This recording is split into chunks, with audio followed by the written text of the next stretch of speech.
ईव्हीएमच्या विरोधामध्ये महाविकास आघाडी आक्रमक झाली आहे। ईव्हीएम संदर्भात पवार गट वकिलांची एक टीम तयार करणार आहे अशी माहिती सूत्रांकडून मिळते। ईव्हीएमच्या विरोधामध्ये आंदोलन उभारण्यावर उद्धव ठाकरे यांची बैठकीमध्ये चर्चा झाल्याची माहिती आहे। उद्धव ठाकरे यांची पराभूत उमेदवारांसोबत देखील मातोश्रीवर बैठक होते। आता मागे हटायचं नाही, लढायचं। पराभूत उमेदवारांना आणि आमदारांना पवारांनी संदेश दिलाय। ईव्हीएम संदर्भात वकिलांची टीम तयार करण्याचा शरद पवारांचा वायबी चव्हाण सेंटरवर झालेल्या बैठकीत निर्णय झालाय अशी माहिती सूत्रांनी दिली आहे। राज्य पातळीवर आणि केंद्रीय पातळीवर कायदेशीर लढाई लढण्यासाठी वकिलांची टीम गठीत करणार अशी माहितीही सूत्रांनी दिली आहे। ईव्हीएम संदर्भात पुरावे गोळा करण्याच्या शरद पवार यांच्या उमेदवारांना सूचना आहेत। 28 तारखेपर्यंत व्हीव्हीपॅटच्या तपासणीसाठी वेळ असल्यानं व्हीव्हीपॅटची तपासणी करा अशा सूचना पवारांनी उमेदवारांना केल्यात। मातोश्रीवर पराभूत उमेदवारांसोबत उद्धव ठाकरेंची बैठक झाली।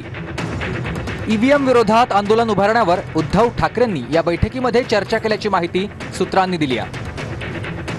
मविया एकत्रित ईव्हीएमच्या विरोधात आंदोलन करण्याची शक्यता आहे।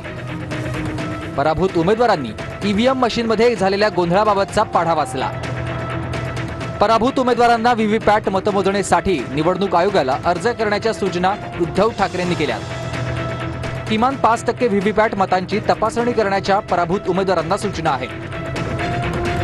उमेदवार जो आहे त्याला 10,000 रुपये डिपॉझिट आहे निवडणूक लढण्यासाठी आणि एक व्हीव्हीपॅटचं मोजण्यासाठी 40,000 रुपये आहे।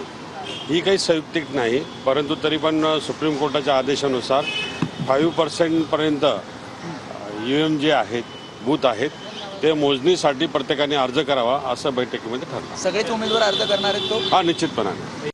स्पष्ट सांगतोय की ईव्हीएमचा विरोध करा, बॅलेटवर या। मी माझी निवडणूक हरलो म्हणून बोलत नाहीये आणि हे मी आज बोलत नाहीये।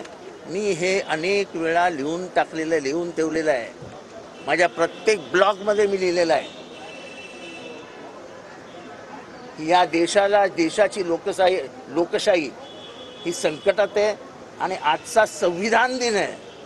ज्या संविधानातनं तुमचं इलेक्शन कमिशन निर्माण झालं ते इलेक्शन कमिशन हे सरकारच्या हातातलं बावलं झालंय। आमचं मत आहे, कार्यकर्त्यांचं मत आहे, नागरिकांचं मत आहे, स्पष्टता आली पाहिजे। इलेक्शन कमिशनने 4 दिवस द्यावेत आणि कुठली जी मशीन आम्ही सांगू ती मशीन पुढे आणायची, त्याची चिकित्सा आम्ही करणार, डिटेलमध्ये आम्ही जाणार आणि तोपर्यंत जाणार जोपर्यंत आम्हाला स्पष्टता मिळत नाही। एवढ्या धाडस हे इलेक्शन कमिशनने तिथं दाखवावं आणि केंद्र सरकारला दाखवावं एवढीच आमची विनंती आहे।